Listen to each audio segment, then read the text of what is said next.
Government kit ಬರುತ್ತಲ್ಲ ಅದನ್ನ ಇಟ್ಕೊಂಡಿದ್ರು ಆಂಟಿ ಈ ಥರ ಇದೆ ಅಂತ ಹೇಳಿದೆ. ಆಮೇಲೆ ಸರಿ ಅಂತೇಳಿ ಅವರು 2 ಕೊಟ್ಟರು.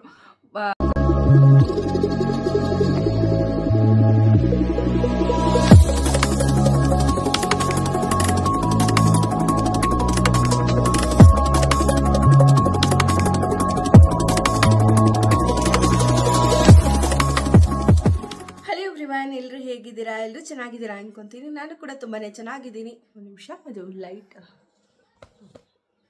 ನಾನು ಕೂಡ ತುಂಬಾ ಚೆನ್ನಾಗಿದ್ದೀನಿ ಅಂದ್ಕೊಂಡು ಇವತ್ತಿನ ಒಂದು ವ್ಲಾಗ್ನ ಸ್ಟಾರ್ಟ್ ಮಾಡ್ತಾ ಇದ್ದೀನಿ. ಇವತ್ತು ಏನಪ್ಪ ಒಂದು ವ್ಲಾಗಲ್ಲಿ ಅಂದರೆ, ಆಲ್ರೆಡಿ ನಿಮಗೆ ತಮ್ಮನೇಲಿ ನೋಡಿದ್ರೆ ಗೊತ್ತಾಗಿರುತ್ತೆ.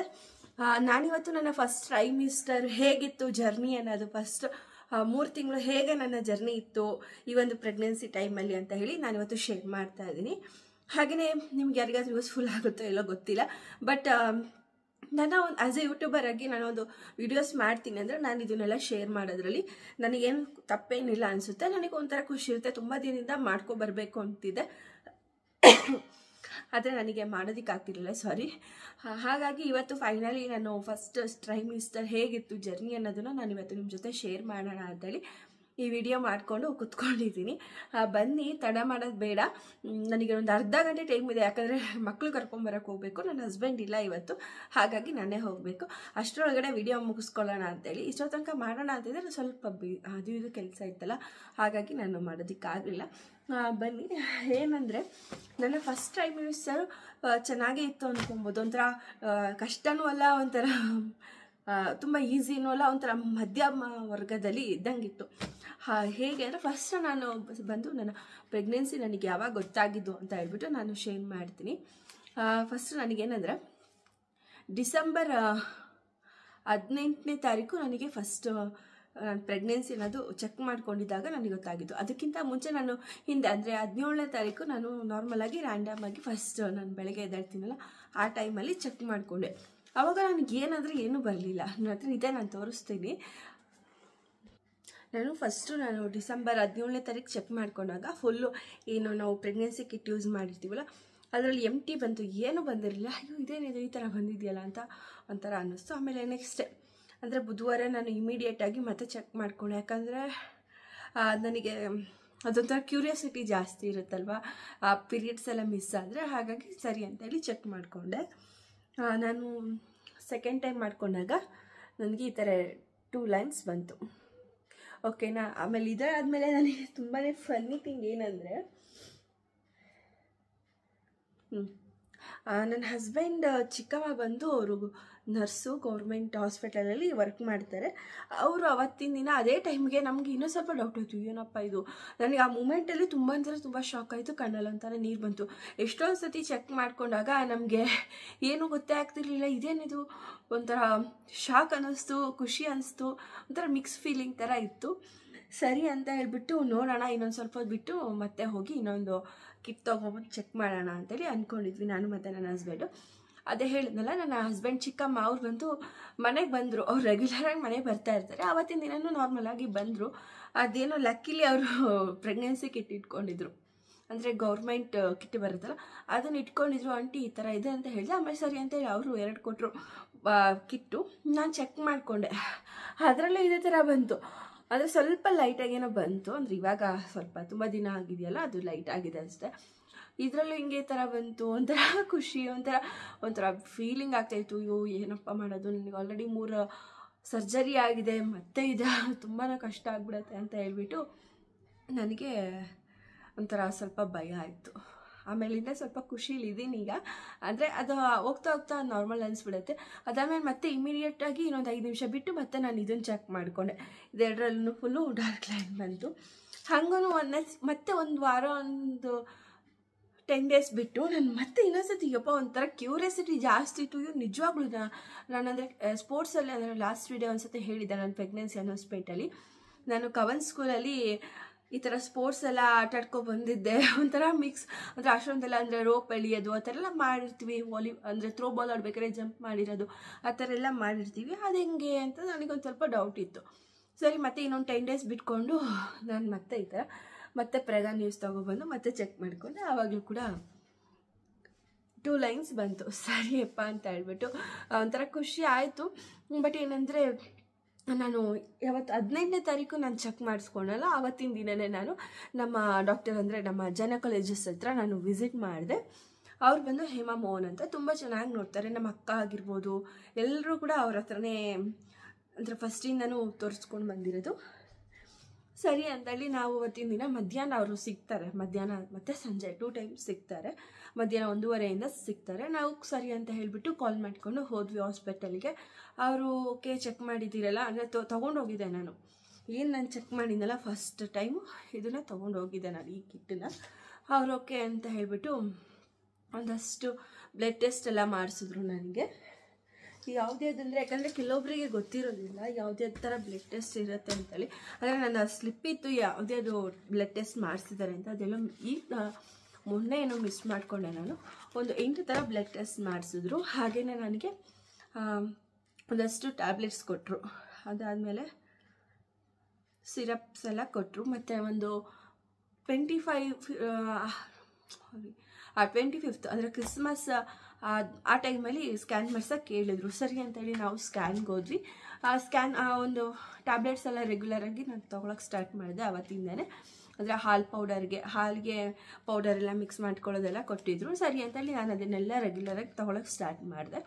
ಅದಾದಮೇಲೆ ನನಗೆ 25th ಕ್ರಿಸ್ಮಸ್ ದಿನ ಒಂದು ಸ್ಕ್ಯಾನ್ ಮಾಡಿಸ್ದೆ. ನಾನು ಆಲ್ರೆಡಿ ಹೇಳಿದ್ದೆ, ನಾನು ಅದು ಆಲ್ರೆಡಿ ರಿಪೋರ್ಟೆಲ್ಲ ತೋರಿಸಿ ಹೇಳಿದ್ದೆ.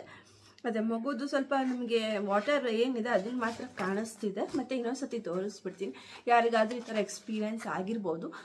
ಅದನ್ನು ನಿಮ್ಮ ಡಾಕ್ಟರ್ ಹತ್ರ ಪ್ರಾಪರಾಗಿ ಕುತ್ಕೊಂಡು ಚೆಕ್ ಮಾಡಿಕೊಂಡ್ರೆ ಅದಕ್ಕೆ ಸೊಲ್ಯೂಷನ್ ಅನ್ನೋದು 100% ಸಿಕ್ಕೇ ಸಿಗುತ್ತೆ. ನೋಡಿ, ಈ ಥರ ಒಂದು ಪಿಕ್ಚರ್ ಮಾತ್ರ ನನಗೆ ಬಂದಿದ್ದು. ಈ ಪಿಕ್ಚರ್ ಮಾತ್ರ ನನಗೆ ಸ್ಕ್ಯಾನಿಂಗಲ್ಲಿ ಬಂದಿದ್ದು. ಇಲ್ಲೆಲ್ಲೂ ಫುಲ್ ವಾಟರ್ ಸರ್ಫೇಸ್ ಬಾಡಿ ಇದೆಯಲ್ಲ ಇದೆಲ್ಲ ಚೆನ್ನಾಗಿ ಬಂದಿತ್ತು. ಆದರೆ ಮಗುದು ಸ್ವಲ್ಪ ಗ್ರೋತ್ ಇಲ್ಲ, ನೋಡೋಣ ಇನ್ನೊಂದು 10 days ಬಿಟ್ಕೊಂಡು ಮತ್ತೆ ರೀಸ್ಕ್ಯಾನ್ ಮಾಡಿಸೋಣ ಅಂತ ಹೇಳಿದರು. ಸರಿ ಅಂತ ಹೇಳಿ ನಾನು ಅವತ್ತು ನನಗೆ 2 ಇಂಜೆಕ್ಷನ್ ಕೊಟ್ಟರು. ಒಂದು ಇಂಜೆಕ್ಷನ್ ಕೊಟ್ಟರು ಮಗು ಗ್ರೋತಿಗೆ. ಅದಕ್ಕಿಂತ ಮುಂಚೆ ನಾನು ವಿಸಿಟ್ ಹೋಗಿದ್ನಲ್ಲ ಪ್ರೆಗ್ನೆನ್ಸಿ ಕನ್ಫರ್ಮೇಷನ್ ಮಾಡಿಕೊಂಡು, ಆವತ್ತು ನನಗೆ 2 ಇಂಜೆಕ್ಷನ್ ಕೊಟ್ಟಿದ್ರು. ಅಂದರೆ ಪ್ರೆಗ್ನೆನ್ಸಿ ಜರ್ನಿ ಸ್ಮೂತ್ ಇರಲಿ, ಏನೂ ಪ್ರಾಬ್ಲಮ್ ಆಗಬಾರ್ದು ಅಂತ ಹೇಳಿ ಕೊಟ್ಟಿದ್ರು. ಓಕೆನಾ. ಅದಾದಮೇಲೆ ನನಗೆ ಈ ಒಂದು ಸ್ಕ್ಯಾನ್ ಮಾಡಿಸಿದ್ಮೇಲೆ ಅಂದರೆ ಬೇಬಿ ಗ್ರೋತ್ ಇಲ್ಲ ಅಂತ ಹೇಳಿದ್ರಲ್ಲ, ಆವಾಗ ಒಂದು ನನಗೆ ಇಂಜೆಕ್ಷನ್ ಕೊಟ್ಟರು. ಮಾತಾಡ್ತಾ ಇದ್ದರೆ ಒಂದೊಂದ್ಸತಿ ಹಾಗೆ ಸುಸ್ತಾಗ್ಬಿಡುತ್ತೆ. ಈ ಟೈಮಲ್ಲಿ ಏನೂ ಮಾಡೋಕ್ಕಾಗಲ್ಲ. ಬನ್ನಿ, ತಡ ಮಾಡೋದು ಬೇಡ. ಸರಿ, ಆವಾಗ ಇಂಜೆಕ್ಷನ್ಸ್ ಕೊಟ್ಟರು. ಮತ್ತು ಇನ್ನೊಂದು 10 days ಬಿಟ್ಟಾದಮೇಲೆ ಮತ್ತೆ ನಾವು ಸ್ಕ್ಯಾನ್ಗೆ ಅಂತೇಳಿ ಹೋದ್ವಿ. ಆವಾಗ ಇಲ್ಲ, ಚೆನ್ನಾಗಿ ಗ್ರೋತ್ ಆಗ್ತಾ ಇದೆ ಅಂತ ಹೇಳಿದರು. ಬಟ್ ನನಗೆ ಒಂದಷ್ಟು ಜನದ ಹತ್ರ ಇನ್ಫಾರ್ಮೇಷನ್ನ ತಿಳ್ಕೊಂಡೆ ನಾನು. ಯಾಕಂದರೆ ಈ ಥರ ಗ್ರೋತ್ ಇದೆಯಲ್ಲ, ಏನಾದರೂ ಪ್ರಾಬ್ಲಮ್ ಆಗುತ್ತಾ ಏನು ಅಂತ. ಅಂದರೆ ನೀವು ಇಷ್ಟು ಬೇಗ ಮಾಡ್ತಿದ್ದೀರಲ್ಲ, ಹಾಗಾಗಿ ನಿಮಗೆ ಆ ಒಂದು ಅಂದರೆ ಪಿಕ್ಚರ್ ಬೇಬಿದು ಏನು ಪಿಕ್ಚರ್ ಇದೆ ಅದು ಕಂಡಿಲ್ಲ. ಮತ್ತೆ ರಿಪೀಟ್ 10 days ಮಾಡಿಸಿ ಅಂತ ಹೇಳಿದರು. ಸರಿ ಅಂತೇಳಿ ನಾವು ಕೂಡ 10 days ಆದಮೇಲೆ ಸ್ಕ್ಯಾನ್ ಮಾಡಿಸಿದ್ವಿ. ಮಗು ಗ್ರೋತ್ ಎಲ್ಲ ಚೆನ್ನಾಗಿ ಬೆಳೆದಿದೆ ಅಂತ ಹೇಳಿದರು. ಮತ್ತು ಟ್ಯಾಬ್ಲೆಟ್ಸ್ ಎಲ್ಲ ಕಂಟಿನ್ಯೂ ಮಾಡೋಕ್ಕೆ ಕೊಟ್ಟರು. ಅಲ್ಲಿಂದ ನಾನು ಯಾವಾಗ ನನಗೆ ಪ್ರೆಗ್ನೆನ್ಸಿ ಜರ್ನಿ ಸ್ಟಾರ್ಟ್ ಆಯಿತು ಆವಾಗ ನನಗೆ ಸಿಕ್ಕಾಪಟ್ಟೆ, ಇವಾಗಿಂದ ಆ್ಯಕ್ಚುಯಲ್ ನಾನು ಜರ್ನಿ ಸ್ಟಾರ್ಟ್ ಮಾಡ್ತೀನಿ. ಆವಾಗಿಂದ ನನಗೆ ಸಿಕ್ಕಾಪಟ್ಟೆ ಬೆಳಗ್ಗೆ ಒಂದು 9:30-10 ಗಂಟೆಗೆಲ್ಲ ನಿದ್ದೆ ಬರೋದಕ್ಕೆ ಸ್ಟಾರ್ಟ್ ಆಗೋದು. ನನಗೆ ವಾಮಿಟಿಂಗ್ ಆಗಿರ್ಬೋದು, ನಾಸಿಯಾ ಆ ಥರದ್ದು ಏನೂ ಇರಲಿಲ್ಲ. ಅದ್ರ ನಿದ್ದೆ ಬರೋದಕ್ಕೆ ಸಿಕ್ಕಾಪಟ್ಟೆ ನಿದ್ದೆ ಬರ್ತಿತ್ತು. ಅದಕ್ಕೆ ಮಲ್ಕೊಂಡ್ರೆ ಸಾಕು ನಿದ್ದೆ ಬರ್ತಾಯಿತ್ತು. ಹಾಗೆಯೇ ನನ್ನ ಜರ್ನಿ ಕಂಟಿನ್ಯೂ ಆಗ್ತಾ ಬಂತು. ಅದ್ರ ಜೊತೆಗೆ ನನಗೆ ಆಮೇಲೆ ತುಂಬ ಸುಸ್ತಾಗ್ತಿದ್ದು, ಎಷ್ಟು ಕಂಟ್ರೋಲ್ ಮಾಡ್ಕೊಳ್ಳೋಕ್ಕೂ ಆಗ್ತಾಯಿಲ್ಲ. ವಾಮಿಟಿಂಗ್ ಆಗಿರ್ಬೋದು. ವಾಮಿಟಿಂಗ್ ಇದುವರೆಗೂ ನನಗೆ ಒಂದು ಟೈಮು ಆಗಲಿಲ್ಲ. ಆದರೆ ನಾನು ಮಾಡಿರೋದಿದೆ, ಅದು ಯಾಕೆ ಅಂತಲೂ ಕೂಡ ಹೇಳ್ತೀನಿ. ಸಿಕ್ಕಾಪಟ್ಟೆ ನಿಂಬೆಹಣ್ಣು ಜ್ಯೂಸ್ ಬರುತ್ತಲ್ಲ, ಅಂದರೆ ಲೆಮನ್ ಜ್ಯೂಸ್ ಬರುತ್ತಲ್ಲ, ಅದನ್ನು ಸುಸ್ತಾದಾಗ ನಾನು ಪ್ರತಿ ಗಂಟೆ ಪ್ರತಿ ನಿಮಿಷ ನನಗೆ ಯಾವಾಗ ಸುಸ್ತು ಅನ್ನಿಸುತ್ತೋ ಅವಾಗೆಲ್ಲ ಕುಡಿತಾ ಇದ್ದೆ. ಅದು ಕುಡಿಯೋದ್ರಿಂದ ಏನೂ ಪ್ರಾಬ್ಲಮ್ ಆಗೋಲ್ಲ, ಕುಡಿಬೋದು ಆರಾಮಾಗಿ. ಅಂದರೆ ನನಗೆ ಅದನ್ನು ಕುಡಿತಾ ಲಾಸ್ಟಿಗೆ ಏನಾಯಿತು ಅಂದರೆ ಅದೊಂಥರ ಫನ್ನಿ ಮೂಮೆಂಟು. ಹಾಗೆ ನನಗಿನ್ನ ಯಾವುದು ಸ್ವೀಟ್ ಅಂದರೆ ಇಷ್ಟ ಆಗ್ತಾ ಇರಲಿಲ್ಲ. ಏನು ತಿನ್ನೋಕ್ಕಂದ್ರೆ ಸ್ವೀಟಿಂದ ಐಟಮ್ಸ್ ಏನೂ ಇಷ್ಟ ಆಗ್ತಿರಲಿಲ್ಲ. ಸೊಪ್ಪಿನ ಸಾಂಬಾರು ಅಂದರೆ ಇಷ್ಟ ಆಗ್ತಾಯಿಲ್ಲ. ಈಗಲೂ ಕೂಡ ನನಗೆ ಸೊಪ್ಪಿನ ಸಾಂಬಾರು ಅಂದರೆ ಅಷ್ಟಾಗಿ ಇಷ್ಟ ಆಗ್ತಾಯಿಲ್ಲ. ಮುಂಚೆ ನಾನು ಊಟ ಮಾಡ್ತಾಯಿದ್ದೆ, ಸೊಪ್ಪೆಲ್ಲ ತಿಂತಾಯಿದ್ದೆ ಚೆನ್ನಾಗಿ. ಆದರೆ ಈಗ ನನಗೆ ಸೊಪ್ಪಿನ ಸಾಂಬಾರು ಅಂದರೆ ಆಗ್ತಾಯಿಲ್ಲ. ಸೊಪ್ಪಿನ ಸಾಂಬಾರು ಸ್ಮೆಲ್ ಕೂಡ ಇಷ್ಟನೇ ಆಗ್ತಾಯಿಲ್ಲ ನನಗೆ. ಆಮೇಲೆ ಸ್ವೀಟ್ ಅಂದರೂ ಕೂಡ ಆಗಲ್ಲ. ತುಂಬ ಖಾರ ಇರಬೇಕು ಆ ಥರದನ್ನು ಮಾತ್ರ ನಾನು ತಿನ್ನೋದು. ಹಾಗೆ ನನಗೆ ಇನ್ನೊಂದೇನೆಂದರೆ ಸುಸ್ತಾದಾಗ ನಾನು ಏನು ನಿಂಬೆಹಣ್ಣು ಜ್ಯೂಸ್ ಕುಡಿತಾ ಇದ್ದೆ, ಹಾಗೆ ಜೊತೆಗೆ ಸ್ವಲ್ಪ ಹಣ್ಣುಗಳೆಲ್ಲ ತೊಗೊಂಬರೋರು. ಅದನ್ನು ಕೂಡ ನಾನು ಕಿತ್ಲೆಹಣ್ಣು ಸೀಸನ್ ಅಲ್ಲ ಆ ಟೈಮಲ್ಲಿ, ಇವಾಗ ಕಿತ್ಲೆಹಣ್ಣು ಸೀಸನ್ ಇರೋದ್ರಿಂದ ಇವಾಗ ಸ್ವಲ್ಪ ಮುಗಿಯೋಕ್ಕೆ ಬಂದಿದೆ ಅಂದ್ಕೊತೀನಿ. ಆ ಕಿತ್ಲೆಹಣ್ಣೆಲ್ಲ ತಿಂತಾ ಇದ್ದೆ, ಸ್ವಲ್ಪ ಸುಸ್ತೆಲ್ಲ ಕಡಿಮೆ ಅನಿಸೋದು. ಹಾಗೆ ತುಂಬ ಸುಸ್ತಾದಾಗ ನನಗೆ ಒಂದು ಟೈಮಲ್ಲಿ ನನಗೆ ಸ್ವಲ್ಪ ಹುಷಾರಿಲ್ದಿರೋ ಥರ ಆಯಿತು. ಅಂದರೆ ಥ್ರೋಟ್ ಇನ್ಫೆಕ್ಷನ್ ಆಗಿ ಸ್ವಲ್ಪ ಜ್ವರ, ಒಳ ಜ್ವರ ಥರ ಎಲ್ಲ ಫೀಲಿಂಗ್ ಆಗ್ತಾಯಿತ್ತು. ಆವಾಗ ಸ್ವಲ್ಪ ಆಟೋಮೆಟಿಕ್ಕಾಗಿ ಬಾಡಿ ಡಿಹೈಡ್ರೇಟ್ ಆದಾಗ ಸುಸ್ತಾಗೋದು ಕಾಮನ್ನು. ತುಂಬಾ ಸುಸ್ತಾಯಿತು ಆ ಟೈಮಲ್ಲಿ ಮಾತ್ರ. ನಾನು ಒಂದು ಡ್ರಿಪ್ ಸೆಟ್ಟು, ಒಂದು ಇಂಜೆಕ್ಷನ್ಸ್ ಎಲ್ಲ ಹಾಕ್ಸ್ಕೊಂಡಿದ್ದೆ ಅಂದರೆ ಥ್ರೋಟ್ ಇನ್ಫೆಕ್ಷನಿಗೆಲ್ಲ. ಅಂದರೆ ಈ ಟೈಮಲ್ಲಿ ಯಾವುದೇ ಥರ ಬೇರೆ ಮೆಡಿಕೇಷನ್ಸ್ ಎಲ್ಲ ಕೊಡೋ ಹಾಗಿಲ್ಲ. MG ಅಂದರೆ ಈಗ 200 mg 500 mg ಆ ಥರ ಜಾಸ್ತಿ ಡೋಸೇಜ್ ಇರೋವಂಥ ಮೆಡಿಸನ್ ಕೂಡ ಕೊಡೋಕ್ಕಾಗಲ್ಲ. ಯಾಕಂದರೆ ಹೊಟ್ಟೆಯಲ್ಲಿ ಮಗು ಬೆಳವಣಿಗೆ ನಡೀತಿರೋದ್ರಿಂದ ಯಾವುದೇ ಥರ ನಮಗೆ ಮೆಡಿಸನ್ಸ್ನ ಕೊಡೋದಿಲ್ಲ. ಏನೆಂದರೆ ನಮಗೆ ಡೋಲೋ 650 ಏನಿದೆ ಅದನ್ನು ಮಾತ್ರ ತೊಗೋಬೇಕು. ಇನ್ನು ನನಗೆ ಈ ಥರ ಶೀತ, ಕೆಮ್ಮು ಎಲ್ಲ ಒಂದೇ ಸತಿ ಸಡನ್ನಾಗಿ ಅಟ್ಯಾಕ್ ಆಗಿಬಿಟ್ಟು ಥ್ರೋಟ್ ಇನ್ಫೆಕ್ಷನ್ ಥರ ಫುಲ್ಲು ಗಂಟ್ಲಲ್ಲಿ ಊಟ ಆಗಿರ್ಬೋದು, ನೀರು ಸಮೇತ ಕುಡಿಯೋಕ್ಕಾಗ್ತಿಲ್ಲ. ಬಟ್ ನನ್ನ ಹಸ್ಬೆಂಡ್ ಹೇಳಿದ್ರು, ಇದು ನೀನು ಹೆಂಗಾದರೂ ಮಾಡಿ ಸರಿ ಮಾಡ್ಕೊಳ್ಳೇಬೇಕು. ಡೈಲಿ ಬಿಸಿನೀರು, ಉಪ್ಪು, ಸ್ವಲ್ಪ ಅರಿಶಿನ ಹಾಕಿ ಗಾರ್ಲಿಂಗ್ ಮಾಡು. ನಮ್ಮ ಡಾಕ್ಟರ್ ಕೂಡ ಫೋನ್ ಮಾಡಿದ್ವಿ ನಮಗೆ ನೈಟ್. ಇದಕ್ಕಿದ್ದಂಗೆ ನಾನು ಅವತ್ತಿಂದನೇ ಇನ್ನೂ ಒಂದು ಚೆಕಪ್ ಇತ್ತು ಅಂದ್ಕೊತೀನಿ. ಸ್ಕ್ಯಾನ್ ಇತ್ತು ನನಗೆ. ಆ ಸ್ಕ್ಯಾನ್ ಮುಗಿಸ್ಕೊಂಡು ಬಂದು ಡೋಲೋ 650ನೇ ತೊಗೊಳಕ್ಕೆ ಹೇಳಿದರು. ಸರಿ ಅಂತ ಡೋಲೋ 650 ತೊಗೊಂಡೆ. ಮನೆಗೆ ಬಂದು ಸ್ವಲ್ಪ ಹೊತ್ತೆಲ್ಲ ರೆಸ್ಟ್ ಮಾಡಿ ಹಾಗೆ ಕೂತಿದ್ದೆ. ಇದಕ್ಕಿದ್ದಂಗೆ ನನಗೆ ಫುಲ್ಲು ಥ್ರೋಟ್ ಇನ್ಫೆಕ್ಷನ್ ಜಾಸ್ತಿಯೇ ಆಗಿಬಿಡ್ತು.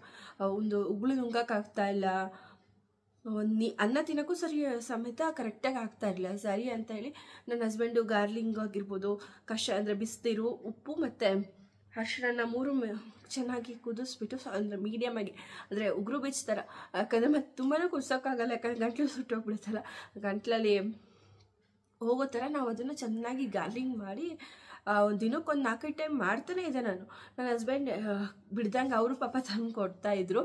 ಅಂದರೆ ನನಗೆ ಆವಾಗ ತುಂಬಾ ಸುಸ್ತಾಗೋದು, ಯಾಕಂದರೆ ಬಾಡಿ ಡಿಹೈಡ್ರೇಟ್ ಆಗ್ತಿರುತ್ತೆ. ಜ್ವರ ಕೂಡ ಬಂದಿತ್ತಲ್ಲ, ಹಾಗಾಗಿ ನನಗೆ ಅವ್ರು ತಂದು ಕೊಡೋರು. ಆಮೇಲೆ ನಾನೇ ಹೋಗಿ ಮಾಡ್ಕೊತಾ ಇದ್ದೆ. ಬಟ್ ಕಂಟಿನ್ಯೂ ಆಗಿ ಒಂದು 4-5 ಡೇಸ್ ನಾನು ಬಿಡ್ದಂಗೆ ಗಾರ್ಲಿಂಗ್ ಮಾಡ್ಕೊಂಡಿದ್ದಕ್ಕೆ ನನಗೆ ಥ್ರೋಟ್ ಇನ್ಫೆಕ್ಷನ್ ಅನ್ನೋದು ನನಗೆ ಸರಿ ಹೋಯಿತು. ಅದಾದಮೇಲೆ ನನಗೆ ಸಿಕ್ಕಾಪಟ್ಟೆ ಸುಸ್ತಾಗ್ತಿತ್ತು.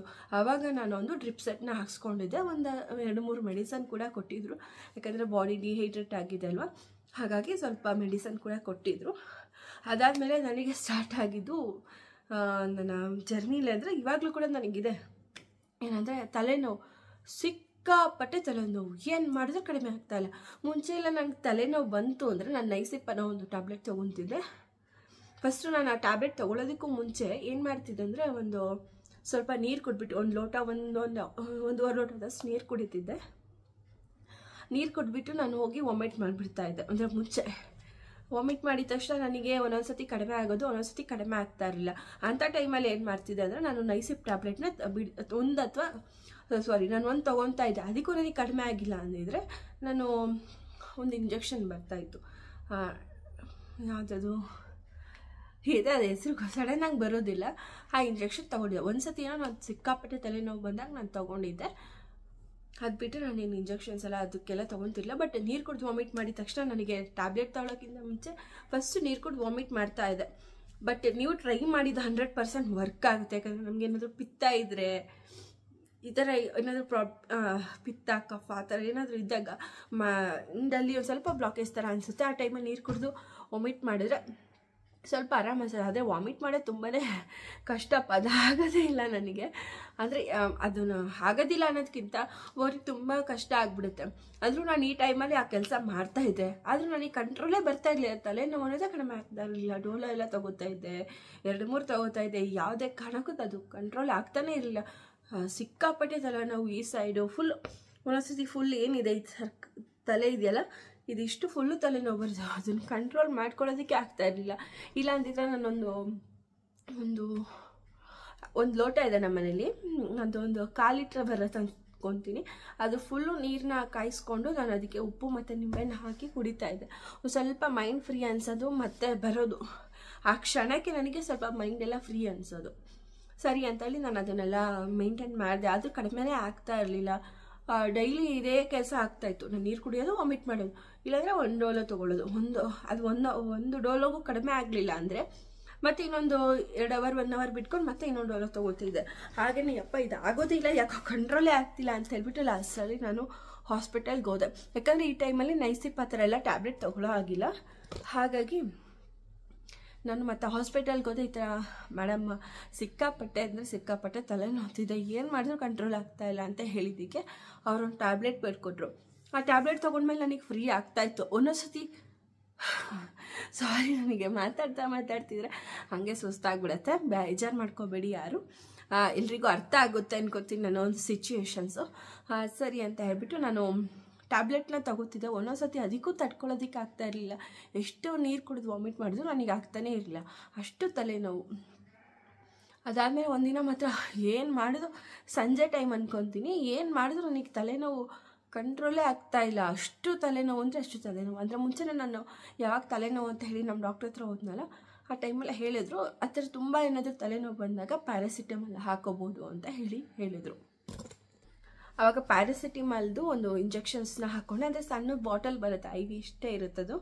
ಅದನ್ನು ನಾನು ಹಾಸ್ಪಿಟಲಲ್ಲಿ ಹೋಗಿ, ಅದೇ ಇಲ್ಲೇ ನಮ್ಮ ಮನೆ ಹತ್ರ ಒಂದು ಲೋಕಲ್ ಕ್ಲಿನಿಕ್ ಇದೆ, ಅಲ್ಲಿ ಹೋಗ್ಬಿಟ್ಟು, ಲೋಕಲ್ ಕ್ಲಿನಿಕ್ ಅನ್ನೋದಕ್ಕಿಂತ ಒಂದು ನಾರ್ಮಲಾಗಿ ಒಂದು ಕ್ಲಿನಿಕ್ ಇದೆ, ಅಲ್ಲಿ ಹೋಗ್ಬಿಟ್ಟು ನಾನು ಹಾಕ್ಸ್ಕೊಂಡೆ. ಯೂಶ್ವಲಿ ನನ್ನ ಫ್ರೆಂಡೇ ಇದ್ದಾರೆ, ಅವರೇ ಹಾಕ್ತಾರೆ, ಯಾಕಂದರೆ ಅವರು ನರ್ಸಿಂಗ್ ಮಾಡಿದ್ದಾರೆ. ಅಂದರೆ ಅವತ್ತು ಅವ್ರಿಗೆ ಪಾಪ ಹುಷಾರಿರಲಿಲ್ಲ, ಹಾಗಾಗಿ ಅವ್ರಿಗೆ ಯಾಕೆ ಡಿಸ್ಟರ್ಬ್ ಮಾಡೋದು ಅಂತ ಹೇಳ್ಬಿಟ್ಟು ನಾನೇ ಹೋಗ್ಬಿಟ್ಟು ಹಸ್ಬೆಂಡ್ ಇಲ್ಲೇ ಕರ್ಕೊಂಡು ಹೋಗಿದ್ದೆ. ಮತ್ತು ಅವ್ರಿಗೆ ಯಾಕೆ ಡಿಸ್ಟರ್ಬ್ ಮಾಡೋದು, ಸರಿ ಇಲ್ಲೇ ಹೋಗಿ ಹಾಸ್ಪಿಟ್ಲಲ್ಲೇ ಹಾಕ್ಸ್ಕೊಬರೋಣ ಅಂತೇಳಿ ಹಾಕ್ಸ್ಕೊಬಂದೆ. ಅದಾಗಿ ನನಗೆ 1 ಅವರ್ ಸ್ವಲ್ಪ ಸುಸ್ತು ಅನಿಸ್ತು. ಆಮೇಲೆ ನಿಜವಾಗ್ಲೂ ಹೇಳಬೇಕು ಅಂದರೆ ಕಡಿಮೆ ಆಯಿತು, ತಲೆನೋವೇ ಇರಲಿಲ್ಲ, ಅಂದರೆ ಸುಸ್ತಾಗ್ತಾ ಇತ್ತು. ಅದು ಬಿಟ್ಟರೆ ಏನು ಪ್ರಾಬ್ಲಮ್ ಅನಿಸಲಿಲ್ಲ. ಈಗಲೂ ಕೂಡ ನನಗೆ ತಲೆನೋವು ಬಂದರೆ ತಡ್ಕೊಳ್ಳೋಕ್ಕೆ ಆಗಲ್ಲ, ನೀರು ಕುಡಿದು ವಾಮಿಟ್ ಮಾಡ್ತಾ ಇರ್ತೀನಿ. ಅದು ಬಿಟ್ಟರೆ ನನಗೆ ಯಾವುದೇ ಥರ ಒಂದು ಸಿಮ್ಟಮ್ಸೇ ಇರಲಿಲ್ಲ. ಇನ್ನು ನನ್ನ ಮಗನ ಪ್ರೆಗ್ನೆಂಟಲ್ಲಿ ನನಗೆ ಆ ಟೈಮಲ್ಲಿ ಏನೂ ಗೊತ್ತೇ ಆಗ್ತಿರಲಿಲ್ಲ. ಯಾಕೆ ಅಂದರೆ ಆವಾಗಿನ ನನ್ನದು ಫಸ್ಟ್ ಜರ್ನಿ, ಆ ಪ್ರೆಗ್ನೆನ್ಸಿದು ಫಸ್ಟು ಜರ್ನಿ. ನನಗೆ ಅವಾಗ ಅಷ್ಟು ಮೈಂಡ್ ಸೆಟ್ಟಲ್ಲಿ ಇರಲಿಲ್ಲ, ಅಯ್ಯೋ ಇದು ಹೆಂಗಿರುತ್ತಾ. ಈ ಸತಿ ಹತ್ರ ನಾನು ಅವಾಗಿಗೂ 2017ಗೂ 2025ಗೂ ತುಂಬಾ ವೇರಿಯೇಷನ್ಸ್ ಇದೆ, ಡಿಫ್ರೆನ್ಸ್ ತುಂಬಾ ಇದೆ ಆವಾಗಿನ ಜನ್ರೇಷನ್ಗೂ ಇವಾಗಿನ ಜನ್ರೇಷನ್ಗೂ. ನನಗೆ ಅವಾಗ ನಿಜ ಹೇಳಬೇಕು ಅಂದರೆ ನನಗೆ ಏನೂ ಗೊತ್ತಾಗ್ತಾ ಇರಲಿಲ್ಲ. ಆದರೆ ನನಗೆ ಆ ಟೈಮಲ್ಲಿ ನನ್ನ ಮಗನ ಪ್ರೆಗ್ನೆನ್ಸಿ ಟೈಮಲ್ಲಿ ನನಗೆ ಸಿಕ್ಕಾಪಟ್ಟೆ ಹೊಟ್ಟೆ ನೋವಿತ್ತು. ಮಧ್ಯರಾತ್ರಿ 2 ಗಂಟೆಗೆಲ್ಲ ಹೋಗಿ ಹಾಸ್ಪಿಟಲ್ಲಿ ನಾನು ಇಂಜೆಕ್ಷನ್ಸ್ ಹಾಕ್ಸ್ಕೊತಾ ಇದ್ದೆ. ಮತ್ತು ನಾನು ಪ್ಯಾರಾಸಿಟಮಾಲ್ ಅಂದಲ್ಲ, ಆ ಟೈಮಲ್ಲಿ ಅದನ್ನೇ ಹಾಕ್ತಾಯಿದ್ರು. ಅದು ಬಿಟ್ಟು ಇನ್ನು ಯಾವುದೂ ಕೊಡೋ ಹಾಗಿರಲಿಲ್ವಲ್ಲ ಟ್ಯಾಬ್ಲೆಟ್ಸ್ ಎಲ್ಲ. ಮೆಫ್ತಾಲ್ ಒಂದು ತೊಗೊಬೇಕಾಗಿತ್ತು, ಮೆಫ್ತಾಲ್ ಸ್ಪೇಸ್ ಅಂತ ಬರುತ್ತೆ, ಅದೊಂದು ಮಾತ್ರ ನಾನು ತುಂಬ ಹೊಟ್ಟೆ ನೋವು ಬಂದಾಗ ತಗೋತಾ ಇದ್ದೆ. ಅದು ಬಿಟ್ಟರೆ ನನಗೆ ಆ ಟೈಮಲ್ಲಿ ವಾಮಿಟಿಂಗ್ ಆಗಿರ್ಬೋದು, ನನಗೆ ಅದು ಗೊತ್ತೇ ಆಗ್ತಿರಲಿಲ್ಲ. ಬಟ್ ನನಗೆ ಮರ್ತಿದ್ದೀನೋ ಏನೋ, ನನಗೆ ಅದು ಐಡಿಯಾ ಇಲ್ಲ. ವಾಮಿಟಿಂಗ್ ಆಗಿರ್ಬೋದು, ಸುಸ್ತು, ಅದೆಲ್ಲ ನನಗೆ ನಾನು ಅದನ್ನೇ ಆ ಥರ ಎಕ್ಸ್ಪೀರಿಯೆನ್ಸ್ ಮಾಡಿದ್ದೀನಿ ಅನ್ನೋದೇ ನನಗೆ ಈಗಲೂ ಕೂಡ ಡೌಟ್. ಯಾಕಂದರೆ ನಾನು ಹೊಟ್ಟೆ ನೋವಲ್ಲೇ ತುಂಬಾ ಸಫರ್ ಮಾಡಿದೆ. ಆ ಟೈಮಲ್ಲಿ ಮಣಿಪಾಲ್ಗೆ ಹೋಗಿದ್ದೆ, ಬ್ಯಾಂಗ್ಳೂರ್ಗೆ ಹೋಗಿದ್ವಿ ಚೆಕಪ್ ಮಾಡ್ಸೋಕ್ಕೆ. ಮಣಿಪಾಲ್ಗೆ ಒಂದು 2-3 ಸತಿ ಹೋಗಿ ಬಂದ್ವಿ ನಾವು ಘಾಟ್ ಸೆಕ್ಷನಲ್ಲಿ. ಬಟ್ ನನಗೇನು ಅನಿಸ್ತಾ ಇರಲಿಲ್ಲ. ಸಾರಿ, ನನಗೆ ವಿಷಲ್ ಅನ್ನಕ್ಕಿಟ್ಟಿದ್ದೆ, ಅದು ವಿಷಲ್ ಆಗಿರಲಿಲ್ಲ ಅಂತೇಳಿ ಹೋದೆ. ಹಾಗೆ ಸ್ವಲ್ಪ ನೀರು ಕುಡಿಯೋ ಅರ್ಜೆಂಟಲ್ಲಿ ಬಟ್ಟೆ ಮೇಲೆಲ್ಲ ನೀರು ಚೆಲ್ಕೊಂಡ್ಬಿಟ್ಟೆ. ನನ್ನ ಹಸ್ಬೆಂಡ್ ಮಾತ್ರ ತುಂಬ ಅಂದರೆ ತುಂಬ ಗ್ರೇಟ್ಫುಲ್ ಆಗಿರ್ಬೇಕು ನಾನು ಅವರಿಗೆ. ಯಾಕೆ ಅಂದರೆ ಆ ಟೈಮಲ್ಲಿ ತುಂಬ ಚೆನ್ನಾಗಿ ನೋಡಿಕೊಂಡ್ರು ನನ್ನ ಮಗನ ಪ್ರೆಗ್ನೆನ್ಸಿ ಟೈಮಲ್ಲಿ. ಅಂದರೆ ಸಾರಿ ನಾನು ಏನು ಮಾತಾಡ್ತಿದ್ದೆ ಅಂತ ಕೆಲವೊಂದು ಸತಿ ಗೊತ್ತೇ ಆಗೋದಿಲ್ಲ, ಸುಸ್ತಾಗಿರುತ್ತಾ. ಆ ಟೈಮಲ್ಲಿ ನಾನು ಎಲ್ಲೋ ಇದ್ದೆ, ಇನ್ನೆಲ್ಲಿಗೆ ಹೋಗ್ಬಿಟ್ಟೆ ಅನ್ಕೊತೀನಿ. ಮಧ್ಯರಾತ್ರಿ 2 ಗಂಟೆ 3 ಗಂಟೆ ಆ ಟೈಮಲ್ಲೆಲ್ಲ ಹೊಟ್ಟೆ ನೋವು ಸ್ಟಾರ್ಟ್ ಆಗ್ಬಿಡೋದು, ತಡ್ಕೊಳಕ್ಕಾಗ್ತಾ ಇಲ್ಲ. ಅಂಥ ಟೈಮಲ್ಲೂ ಅವ್ರು ನನಗೆ ಹಾಸ್ಪಿಟ್ಲಿಗೆ ಕರ್ಕೊಂಡೋಗಿ, ಯಾವ ಹಾಸ್ಪಿಟಲ್ ಸಿಗುತ್ತೋ ಅಲ್ಲಿ ಹೋಗೋದು. ಸುಮ್ಮನೆ ನಮ್ಮ ಡಾಕ್ಟರ್ಗೆ ಹತ್ರ ಹೋಗ್ತಾ ಇರಲಿಲ್ಲ, ಯಾಕೆಂದರೆ ಅವ್ರು ಅಲ್ಲಿ ನೈಟ್ ಡಾಕ್ಟರ್ಸ್ ಸಿಗೋದಿಲ್ಲ. ಸರಿ, ಅವ್ರ ಹತ್ರ ಹೋದಾಗ ಬೆಳಿಗ್ಗೆ 9:30 8 ಗಂಟೆಗೆಲ್ಲ ಹಾಸ್ಪಿಟ್ಲಿಗೆ ಹೋಗ್ಬಿಡ್ತಿದ್ವಿ. ರೌಂಡ್ಸಿಗೆ ಬಂದಿರ್ತಾರಲ್ಲ, ರೌಂಡ್ಸ್ ಟೈಮಲ್ಲಿ ಚೆಕ್ ಮಾಡ್ತಾರೆ ಅಂತ ಹೇಳಿ ಫೋನ್ ಮಾಡ್ಕೊಂಡು ಹೋಗ್ಬಿಡ್ತಾಯಿದ್ವಿ. ಸಾರಿ, ದಯವಿಟ್ಟು ಯಾರೇನು ಅಂದ್ಕೊಬೇಡಿ. ನನಗೆ ಇವಾಗ ಮತ್ತೆ ಮೆಟ್ಲತ್ತಿ ಇಳಿದು ಬಂದಲ್ಲ, ಹಂಗಾಗಿ ಸಿಕ್ಕಾಪಟ್ಟೆ ಸುಸ್ತಾಗ್ಬಿಡ್ತು. ಈ ಟೈಮಲ್ಲಿ ಆಗ್ತಾಯಿಲ್ಲ ನನಗೆ, ಹತ್ತಿ ಇಳ್ದು ಕಂಟಿನ್ಯೂಸ್ ಆಗಿ ಮಾಡಿದ್ರೆ ಸಿಕ್ಕಾಪಟ್ಟೆ ಸುಸ್ತಾಗುತ್ತೆ. ಇನ್ನೊಂದು ಸ್ವಲ್ಪ ಒಂದು 10 ನಿಮಿಷ ಇದೆ ಸ್ಕೂಲ್ಗೆ ಬೇರೆ ಹೋಗಬೇಕು. ಏನಂದರೆ ಆ ಟೈಮಲ್ಲಿ ಹೋಗ್ಬಿಟ್ಟು ನಾನು 7:30 8 ಗಂಟೆ ಆ ಟೈಮಲ್ಲಿ ಡಾಕ್ಟರ್ ರೌಂಡ್ಸಿಗೆ ಬರೋ ಟೈಮಲ್ಲಿ ನಾನು ಹೋಗಿ ಚೆಕಪ್ ಮಾಡಿಸ್ಕೊತಾ ಇದ್ದೆ. ಬೆಳಗ್ಗೆ ಈ ಸೈಡಲ್ಲಿ ಒಂದು ಕೆನಲ್ ಹಾಕ್ಸ್ಕೊತಾ ಇದ್ದೆ, ಡ್ರಿಪ್ ಹಾಕ್ಸ್ಕೊತಾ ಇದ್ದೆ, ಅಂದರೆ ಪ್ಯಾರಾಸಿಟಮಲ್ ಅದು. ಮತ್ತು ಮಧ್ಯಾಹ್ನ ತುಂಬ ಜಾಸ್ತಿ ಆದರೂ ಮತ್ತೆ ಇಲ್ಲಿಗೆ ಬರೀ ನಾನು ನನ್ನ ಮಗನಲ್ಲಿ ಇಂಜೆಕ್ಷನ್ಸ್ ಪ್ರತಿ ದಿವಸನೂ ಇಂಜೆಕ್ಷನ್ಸ್ ಆಗ್ತಾಯಿತ್ತು. ಆಮೇಲೆ ಸ್ವಲ್ಪ ಕಂಟ್ರೋಲಿಗೆ ಬಂತು.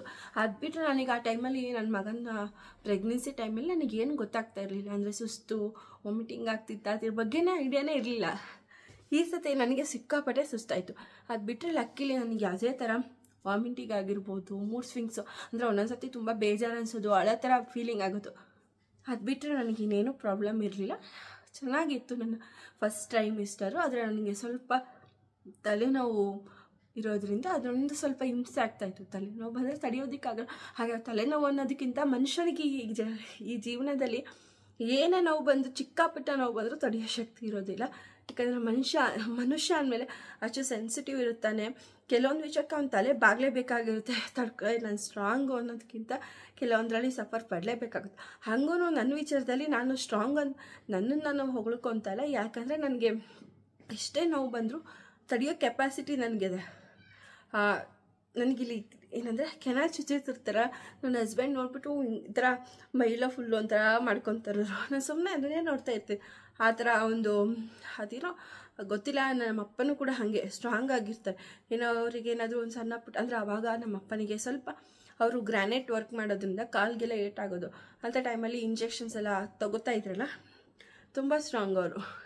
ಏನೋ ಒಂದು ಸಿಕ್ಕಾಪಟ್ಟೆ ತಲೆನೋವು ಬಂದರೂ ಅವಾಗ ಅವರು ಇಂಜೆಕ್ಷನ್ಸ್ ತೊಗೊಬಿಡ್ತಾರೆ. ನಮ್ಮಮ್ಮ ಬೈತಿರ್ತಾರೆ, ಯಾಕೆ ಆ ಥರ ಇಂಜೆಕ್ಷನ್ಸ್ ಎಲ್ಲ ತೊಗೋತೀರಾ, ಹಂಗೆ ಹಿಂಗೆ ಒಳ್ಳೇದಲ್ಲ ಅಂತ. ಅದೇ ಥರ ನನಗೇನೋ ಗೊತ್ತಿಲ್ಲ, ಅದೇನೋ ಬೈ ಬರ್ತ್ ಆ ಥರ ಬಂದುಬಿಟ್ಟಿದೆ ಏನೋ ಗೊತ್ತಿಲ್ಲ. ಒಟ್ಟು ನನಗೆ ತಡ್ಕೊಳ್ಳೋ ಕೆಪಾಸಿಟಿ ಮಾತ್ರ ದೇವ್ರು ಕೊಟ್ಟಿದ್ದಾನೆ. ಅದೊಂದು ನನಗೆ ಖುಷಿ. ಈಗ ಚುಚ್ಚುತ್ತಿದ್ರೆ ನನಗೆ ಒಂಥರ ಭಯ ಅನಿಸ್ತು, ಈ ಥರ ಎದುರ್ಕೊಳ್ಳೋದು ಆ ಥರ ಎಲ್ಲ ಏನೂ ಮಾಡೋಕ್ಕೆ ಹೋಗಲ್ಲ. ಇದೇ ಥರನೇ ಇರಲಿ ಅಂದ್ಕೊತೀನಿ. ಯಾಕಂದರೆ ಈಗ ಆಲ್ರೆಡಿ 3 ವರ್ಷ ಆಪ್ರೇಷನ್ ಆಗಿದೆಯಲ್ಲ, ಅದು ಏನಂದರೆ ಒಂದು ನನಗೆ ಸಿಸರಿನ್ ಆಯಿತು, ಇನ್ನೊಂದು ಲ್ಯಾಪ್ರೋಸ್ಕೋಪಿಕ್ಕು, ಇನ್ನೊಂದು ಬಂದು ಲ್ಯಾಪ್ಯಾಕ್ಟೊಮಿ ಅಂತ ಹೇಳಿ. ಸಿಸರಿನ್ ಬಗ್ಗೆ ಅಂದರೆ ನನ್ನ ಮಗ ಹುಟ್ಟಿದಾನಲ್ಲ, ಅದಕ್ಕೆ ಸಿಸರಿನ್ ಮಾಡಿದ್ರು. ನನಗೆ 2017 ಅದಾಗಿದ್ದು. 2020 ಅಂದರೆ ಕೊರೋನಾ ಟೈಮಲ್ಲಿ ಮೇಯಲ್ಲಿ ಅನಿಸುತ್ತೆ ನನಗೆ ಲ್ಯಾಪ್ರೋಸ್ಕೋಪಿಕ್ ಆಗಿದ್ದು. ನನಗೆ ಪೀರಿಯಡ್ಸ್ ಎಲ್ಲ ಮಿಸ್ ಆಗ್ತಾಯಿತ್ತು. ಆವಾಗ ನನಗೆ ಸ್ಕ್ಯಾನ್ ಎಲ್ಲ ಮಾಡಿಸಿದ್ವಿ. ಅಂದರೆ ಹೊಟ್ಟೆ ನೋವು ಬರ್ತಾಯಿತ್ತು. ಆವಾಗ ನನಗೆ ಈಗ ದ್ರಾಕ್ಷಿ ಗೊಂಚಲು ಬರುತ್ತಲ್ಲ, ಅಂದರೆ ಓವರಿನ್ ಸಿಸ್ಟ್ ಆಗಿದೆ ಅಂತೇಳಿ ಹೇಳಿದ್ರು. ನನಗೆ ಲ್ಯಾಪ್ರೋಸ್ಕೋಪಿಕ್ ಮೂಲಕ ಅದನ್ನು ರಿಮೂವ್ ಮಾಡಿದ್ರು. ಆದರೆ ನೆಕ್ಸ್ಟ್ 1 ಮಂತಲ್ಲೇ ಮತ್ತೆ ನಾನು ಸ್ಕ್ಯಾನ್ ಮಾಡಿಸಿದಾಗ ಅದ್ರ ಪಕ್ಕದಲ್ಲೇ ಈಗ ಒಂದು ದ್ರಾಕ್ಷಿ ಗೊಂಚಲು ಇರುತ್ತೆ. ಆ ದ್ರಾಕ್ಷಿ ಗೊಂಚಲಲ್ಲಿ ಒಂದು ಕಿತ್ಕೊಂಡ್ರೆ ಹೇಗೆ ಇನ್ನೊಂದು ಪಕ್ಕದಲ್ಲಿ ಇದ್ದೇ ಇರುತ್ತಲ್ಲ, ಚಿಕ್ಕದು ಇದ್ದೇ ಇರುತ್ತಲ್ಲ, ಅದು ಏನಾಗುತ್ತೆ ಬೆಳವಣಿಗೆ ಆಗ್ತಾ ದೊಡ್ಡಕ್ಕಾಯಿತು.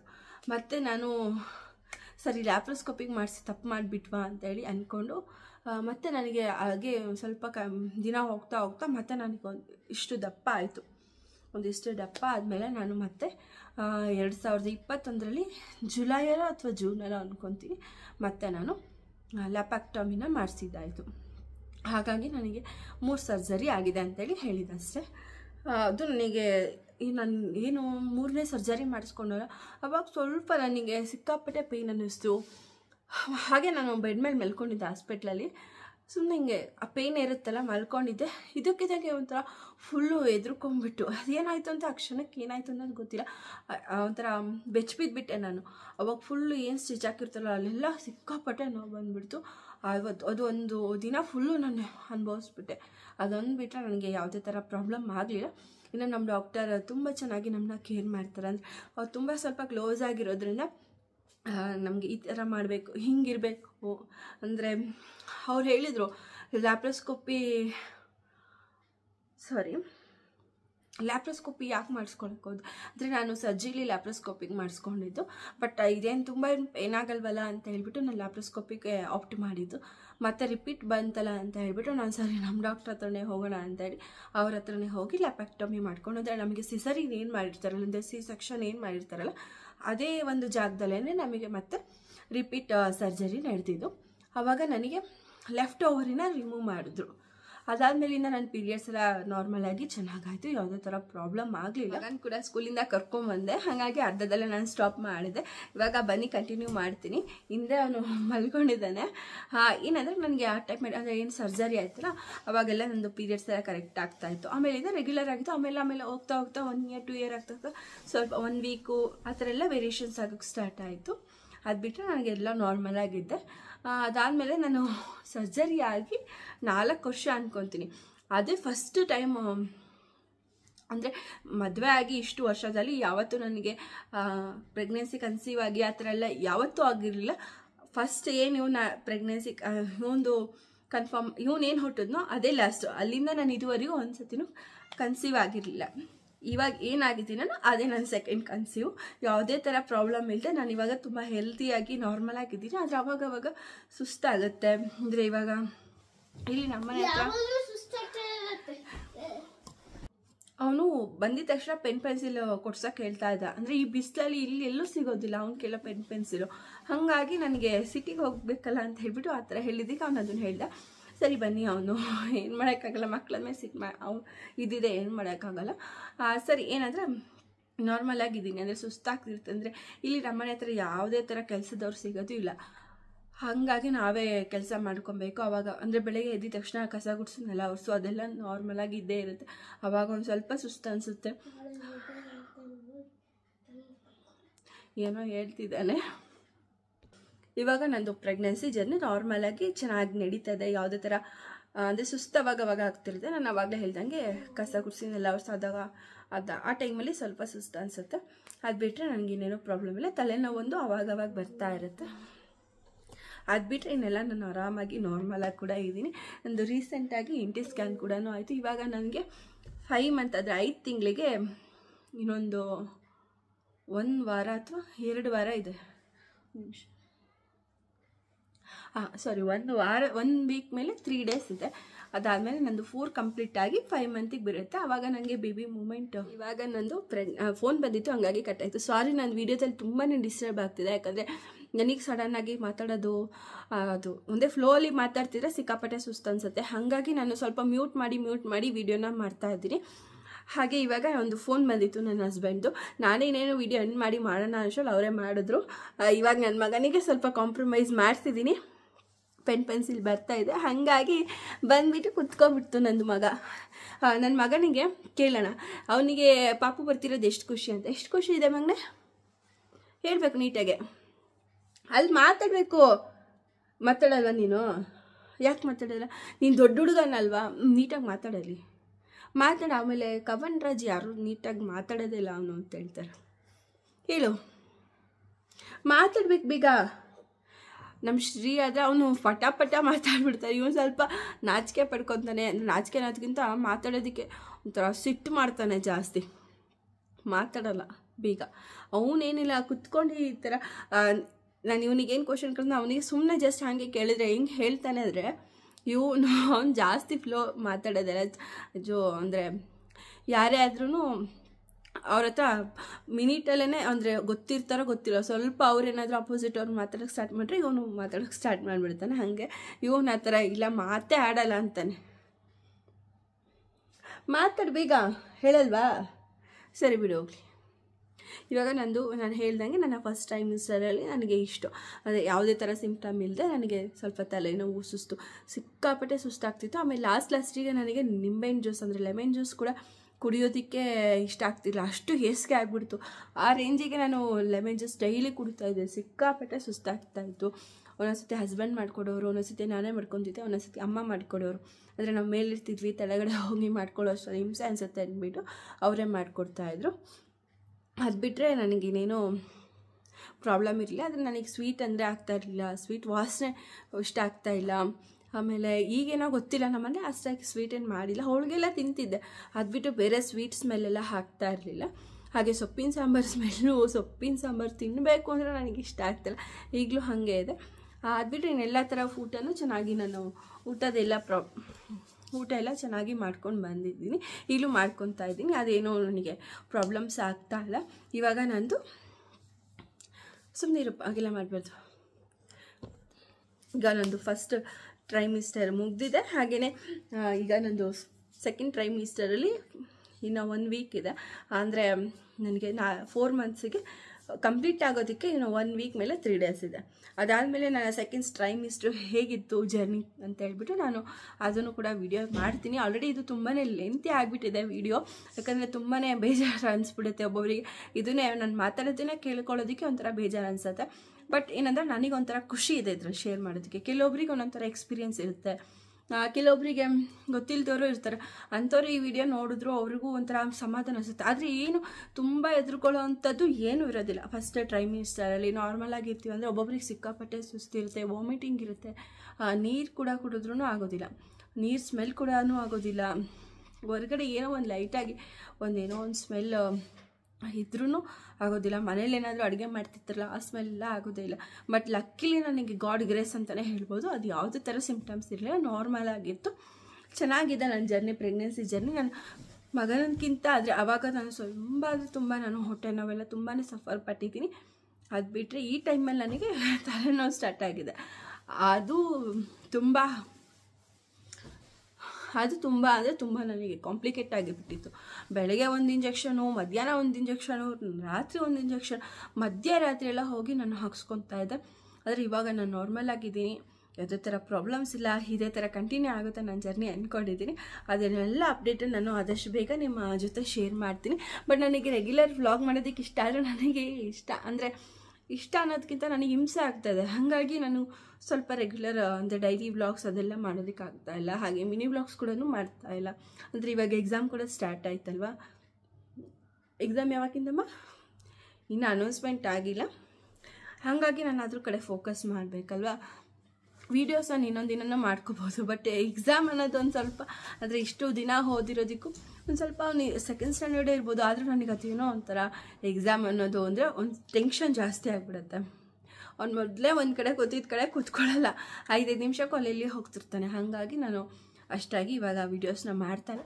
ಆದಷ್ಟು ಬೇಗ ನನಗೆ ಹೇಗೆ ಆಗುತ್ತೋ ಆಗ ವೀಡಿಯೋನ ಮಾಡ್ಕೊಂಡು ಬರ್ತೀನಿ. ಅಂದರೆ ಅವಾಗವಾಗ ಚಿಕ್ಕ ಕ್ಲಿಪ್ಪಿಂಗ್ಸ್ ಕೂಡ ತೊಗೊತೀನಿ. ಓಕೆ ಫ್ರೆಂಡ್ಸ್, ಈ ವಿಡಿಯೋ ತುಂಬ ಲೆಂತಿ ಆಗಿಬಿಡ್ತು. ನಿಮಗೇನಾದರೂ ಈ ವಿಡಿಯೋ ಸ್ವಲ್ಪನಾದರೂ ಇಷ್ಟ ಆಯಿತು ಅಂದರೆ ಪ್ಲೀಸ್ ಲೈಕ್ ಮಾಡಿ, ಶೇರ್ ಮಾಡಿ, ಕಮೆಂಟ್ ಮಾಡಿ. ಹಾಗೆ ಇನ್ನು ಯಾರೆಲ್ಲ ನನ್ನ ಚಾನಲ್ಗೆ ಸಬ್ಸ್ಕ್ರೈಬ್ ಆಗಿರೋ ಹರ್ಷಿ ಕನ್ನಡ ಬ್ಲಾಗ್ಗೆ ಪ್ಲೀಸ್ ಹೋಗಿ ಸಬ್ಸ್ಕ್ರೈಬ್ ಆಗಿ. ಹಾಗೆ ಇವತ್ತಿನ ವಿಡಿಯೋ ನಿಮ್ಗೆ ಏನಾದರೂ ಇಷ್ಟ ಆಯಿತು ಅಂದರೆ ಸ್ವಲ್ಪನಾದರೂ ಲೈಕ್ ಮಾಡೋದನ್ನು ಮಾತ್ರ ಮರಿಬೇಡಿ. Thank you. See in the next vlog.